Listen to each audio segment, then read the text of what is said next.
Assalomu alaykum. Men Xurshid Omina Baraka rahbari. Bugun sizlarga bir kiyim quritgichimizga ozgina bitta o'zgartirish kiritdik. O'shani sizlarga ko'rsatib tanishtirmoqchiman. Buning afzalligi va nima uchun bunday qilganimizni hozir sizlarga tanishtiraman sizlarga. 3 ta kiyim quritgichimiz turibdi. Hop, mana 1, 2, 3, mana.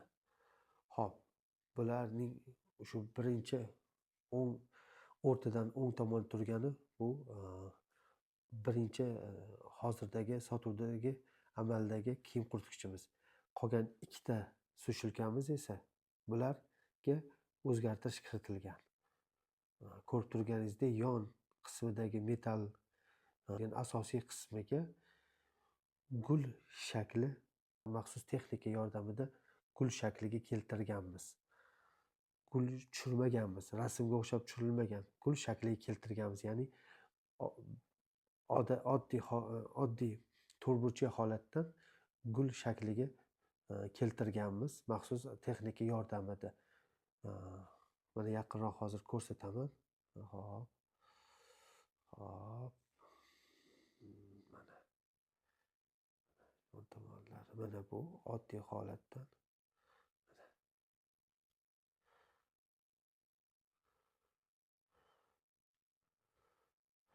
Mana 2 xil gul variantimiz bor.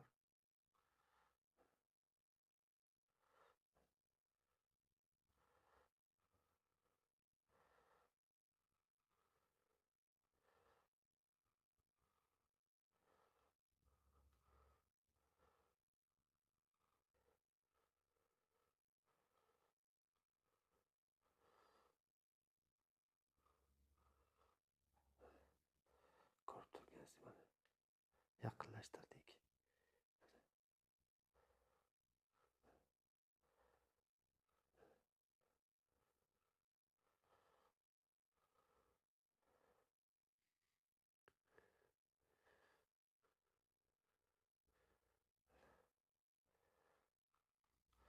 Bu mana bu mahsulotning ko'rinishini oshiradi, nafosatligini oshiradi. Bu nima uchun kerak? Bu 2 ta narsadan. Birinchidan metal birinchi holatdan ikkinchi holatga keltirilganda albatta jipslashadi, mustahkamlashadi. Birinchi holatidan ko'ra mustahkamlashadi. Har qanday shakl berganda.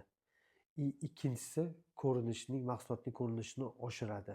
Ya'ni hozir bizning sohamiz shunaqa bo'lyaptiki, ishlab chiqarishda turli xil vositalardan foydalanadi, xomashyolardan, asosan plastmassalardan foydalanadi. Plastmassaning vazifasilardan bittasi shuki, u mahsulotning ko'rinishini chiroyli, nafosat holatiga olib keladi. Ya'ni uyda turgandami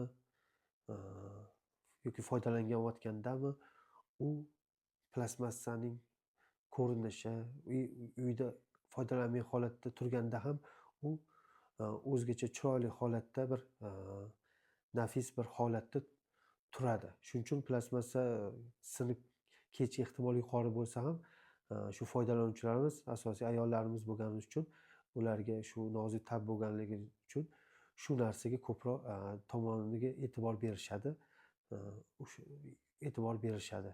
Biz ham shu holatni qildik. Bir uyda xonadonda masalan oddiy metal holatda turgandan afzalroq bo'ladiki, ya'ni bir gulli bir narsa tursa, o'yilgan, chiroyli bir uyning bir burchagida foydalanmay holatda turganda ham chiroyli bir buyum holatida turadi. Ya'ni nozik holatda qandaydir bir metal konstruksiya emasdi, nozik bir chiroyli bezak berilgan mahsulot ya'ni buyum holatida turadi.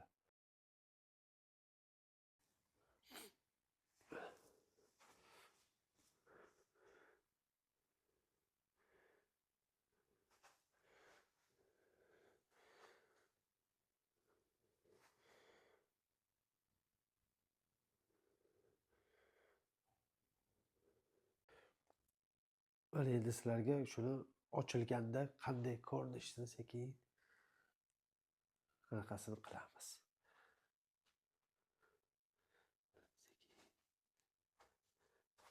Sekin yon tomonda ko'rinishi.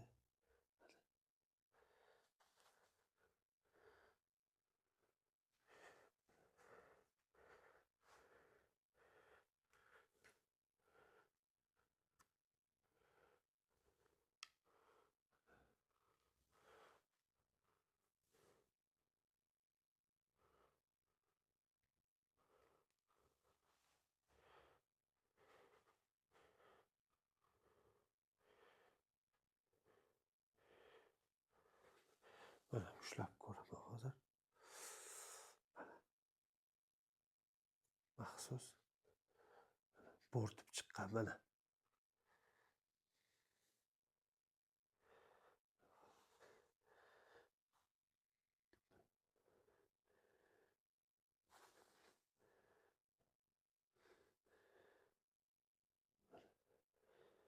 Maxsus bo'rtib chiqqan mana. Texnika apparat orqali qilganmiz, maxsus bo'rtib chiqqan. Ko'rinishi mana chiroyli bir nafosatli.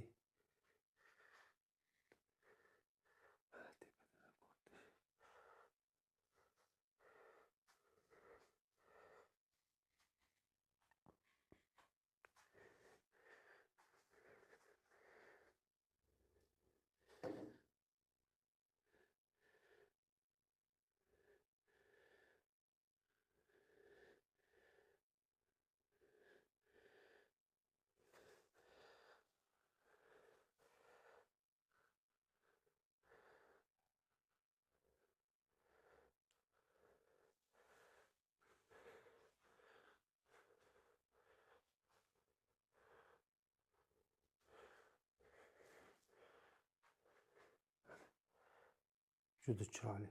Hali bu qora rangi ham bor. Xudo xolasa u ham juda chiroyli chiqadigan umiddamiz. Uni ham bir ko'rsatamiz inshaalloh. Xayr, salomat bo'linglar.